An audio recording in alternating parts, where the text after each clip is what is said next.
எல்லாருக்கும் வணக்கம். நான் ஜீவன் பேசுகிறேன் குட்வில்லேருந்து. இன்றைக்கி முக்கியமான ஸ்டாக்ஸ் பார்க்கலாம் தமிழில். அதானி குரூப் 3 கம்பெனி சேர்ந்து என்டிடிவியோட 26% ஷேர் ஹோல்டிங்ஸை வாங்குகிறாங்க. இது 493 கோடி செலவாகுது. 1.67 கோடி ஈக்விட்டி ஷேர்ஸை வாங்குகிறாங்க. எந்த ப்ரைஸில் வாங்குகிறாங்க அப்படின்னா 294 ரூபாய் ரேஞ்சில். இப்போ அதோட சார்ட்டை பார்க்கலாம். என்டிடிவியோட வீக்லி சார்ட் பார்த்துட்ருக்கோம். ஸோ ஜூலை 18ஆம் தேதியிலேருந்தே அது பயங்கரமான ஒரு புல்லிஷ் மூவில் தான் இருக்குது.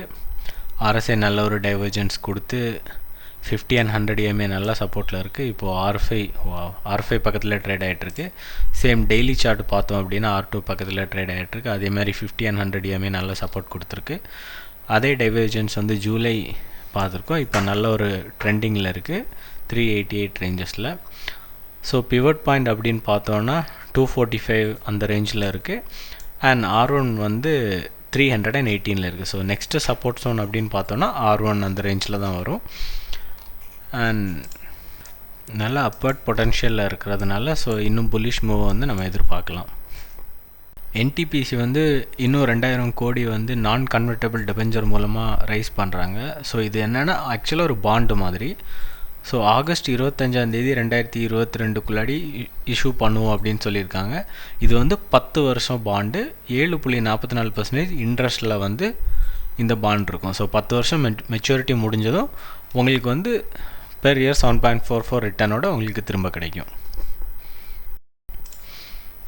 ஸோ வீக்லி டைம் ஃப்ரேமில் வந்து ஒரு பின்ஹெட் ஹேமர், இன்வெர்டட் ஹேமர் அப்படின்னு சொல்லிக்கலாம், அப்படின்னு ஒரு கேண்டில் ஃபார்ம் ஆகிருக்கு. ஆனாலும் அதை உடச்சிட்டு திரும்ப போய்கிட்டு இருக்கு. ஆல்மோஸ்ட் 50% கிட்ட கிராஸ் ஆயிடுச்சு.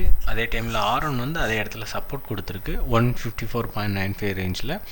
50 EMA அண்ட் 100 EMA வந்து 140 and 130 ரேஞ்சில் வந்து ட்ரேட் ஆகிட்டுருக்கு. சேம் டைம் வந்து RSI பாசிட்டிவில் இருக்குது. அதே மாதிரி டெய்லி டைம் ஃப்ரேம் நம்ம பார்த்தோம் அப்படின்னா டெய்லி டைம் ஃப்ரேமில் டே ஹை பக்கத்தில் அது ட்ரேட் ஆகிட்டுருக்கு. அதே மாதிரி ட்ரெண்டிங் வந்து பாசிட்டிவில் தான் இருக்குது. ஸ்டில் இன்னும் வந்து அப்பர்ட் பொட்டன்ஷியலுக்கான சான்சஸ் ஜாஸ்தியாக இருக்குது. ஏன்னா 50 EMA + 100 EMAயோட சப்போர்ட் இருக்குது. அண்ட் R1 வந்து பிரேக் பண்ணி திரும்ப மேலே தான் போய்கிட்டு இருக்கு. ஆனால் RSIயில் லைட்டாக ஒரு டைவர்ஜென்ஸ் தெரியுது. பட் டைரக்ட் சப்போர்ட் வந்து 148 டைரெக்டாக இருக்குது. 4 hours டைம் ஃப்ரேமை பார்த்துடலாம். 4 hours டைம் ஃப்ரேமில் சேம் S1ல் 50 EMA அண்ட் 100 EMA வந்து டைரெக்டாக சப்போர்ட் கொடுக்கறதுனால இது நல்ல ஒரு சப்போர்ட் ஜோனாக இருக்கும். சப்போர்ட் இருக்கிறதுனால இன்னும் வந்து இந்த இடம் நல்ல ஒரு ரெசிஸ்டன்ஸ் ஜோனாக இருக்கும். அண்ட் அப்பர்ட் பொட்டன்ஷியலுக்கு இன்னும் சான்சஸ் இருக்குது.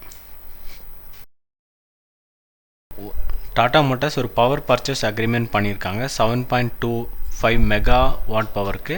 ஸோ இது ஒரு ஆன்சைட் சோலார் ப்ராஜெக்ட். இது எங்கே இருக்குது அப்படின்னா ஜம்ஷெத்பூர் ஃபெசிலிட்டியில் டாடா மோட்டார்ஸோட பிளானில்.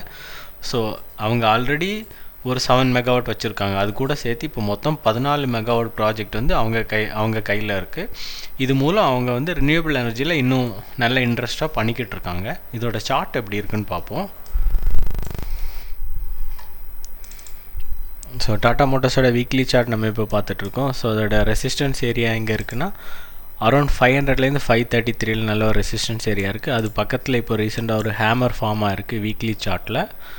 ஸோ இப்போ வந்து ட்ரெண்ட் லைன் அது பிரேக்கப் ஆகி கீழே தான் ட்ரேட் ஆகிட்டுருக்கு வீக்லி சார்ட்டில். சேம் டைம் 50 days சப்போர்ட் எங்கே இருக்குது அப்படின்னு பார்த்தோன்னா 420 இருக்குது. அண்ட் 100 EMA வந்து 368 இருக்குது.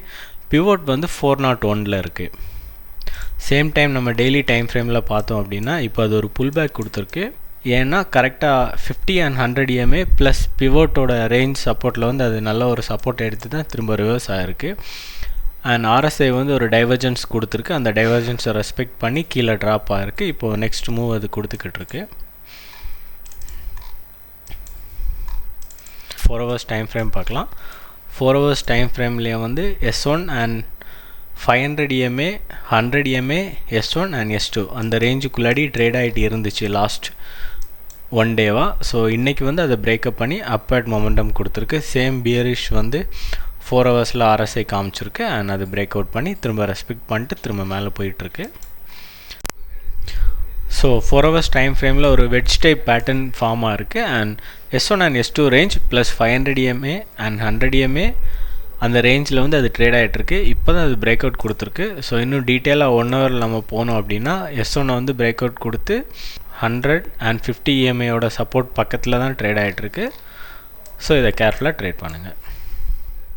210 megawatt Lurie hydro electric project போய்கிட்டு இருக்கு. ஸோ அதில் வந்து 220 kilowatt transmission line, single zebra transmission லைனை வந்து கல்பத்தாரு பவர் டிரான்ஸ்மிஷன் வந்து அந்த கான்ட்ராக்டை எடுத்திருக்காங்க.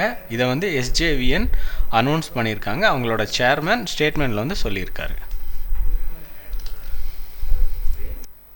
Kalpataru power transmission weekly time ஃப்ரேமை பார்த்துட்ருக்கோம். ஸோ வீக்லியில் வந்து அது RSA வந்து 50 ரேஞ்சில் ட்ரேட் ஆகிட்டுருக்கு. சேம் டைமில் வந்து 50 EMA அண்ட் 100 EMAயோட சப்போர்ட் இல்லாமல் ரெசிஸ்டன்ஸ் மாதிரி ட்ரேட் ஆகிட்டுருக்கு. அண்ட் S1 அண்ட் பிவோட் ரேஞ்சுக்குள்ளாடி தான் ட்ரேட் ஆகிட்டுருக்கு. பிவோட் ரேஞ்ச் வந்து 400ல் இருக்குது. டெய்லி டைம் ஃப்ரேமை பார்த்தோம் அப்படின்னா இன்றைக்கி தான் அது 50 அண்ட் 100 EMA பிரேக் பண்ணியிருக்கு. சேம் டைமில் RSAயும் நல்ல ஒரு சப்போர்ட் கொடுத்துருக்கு. இப்போ RSA வந்து 40லேருந்து 50க்கு போய்கிட்டு இருக்கு. சேம் 4 hours டைம் ஃப்ரேம் பார்த்தோம் அப்படின்னா S1 டச் பண்ணிட்டு 360 டச் பண்ணிட்டு 360 போயிடுச்சு, 370 போயிடுச்சு. அதே மாதிரி ஒன் டேயில் இருக்கிற அதே மாதிரி தான் RSAயும் இருக்குது. And 50 and 100 EMA same time ஃப்ரேமில் ட்ரேட் ஆகிட்டுருக்கு. ராஜஸ்தான் ஷான்சோர் அப்படிங்கிற இடத்துல பயோகேஸ் ப்ராஜெக்ட் ஒன்று எடுக்கிறாங்க, கம்ப்ரஸ்ட் பயோகேஸ். ஸோ இது என்னென்னா பெர் டே 100 tons ஆஃப் கவுடங்ஸை யூஸ் பண்ணி பயோகேஸ் ப்ரொடியூஸ் பண்ணுறது. இதை வந்து ஆட்டோமோட்டிவ் ஃபியூலாக, ஆல்டர்னேட்டிவ் ஃபியூலாக யூஸ் பண்ணுறதுக்கு இப்போது சிஎன்ஜி பதிலாக ஆட்டோமோட்டிவ் ஃபியூலாக யூஸ் பண்ணுறதுக்கு இந்த ப்ராஜெக்டை வந்து இனிஷியேட்டிவ் எடுத்திருக்காங்க. இது ஹிந்துஸ்தான் பெட்ரோலியம் அனௌன்ஸ் பண்ணியிருக்காங்க. ஹிந்துஸ்தான் பெட்ரோலியமோட வீக்லி சார்ட் நம்ம பார்த்துக்கிட்டு இருக்கோம். ஸோ இப்போ கரண்டாக வந்து 50 அண்ட் 100 EMA கில்லாடி ட்ரேட் ஆகிட்டுருக்கு. சேம் பிவோட் பாயிண்ட் ஆஃப் வியூவில் பார்த்தாலும் pivot and S1 support area அந்த ரேஞ்சுக்குள்ளாடி தான் ட்ரேட் ஆகிட்டுருக்கு. கரண்டாக 241 rupees நெகட்டிவில் ட்ரேட் ஆகிட்டுருக்கு. வீக்லியில் வந்து 8.61% டவுனாக இருக்குது. சேம் டெய்லி டைம் ஃப்ரேம் நம்ம பார்த்தோம் அப்படின்னா 50 EMA அண்ட் 100 EMA கில்லாடி தான் இருக்குது. அதே மாதிரி இது பிவோட் மேலடி அண்ட் R1 மிடில் அந்த ரெண்டு கடையில் ட்ரேட் ஆகிட்டுருக்கு. இன்றைக்கி 0.58% பாசிட்டிவில் ட்ரேட் ஆகிட்டுருக்கு.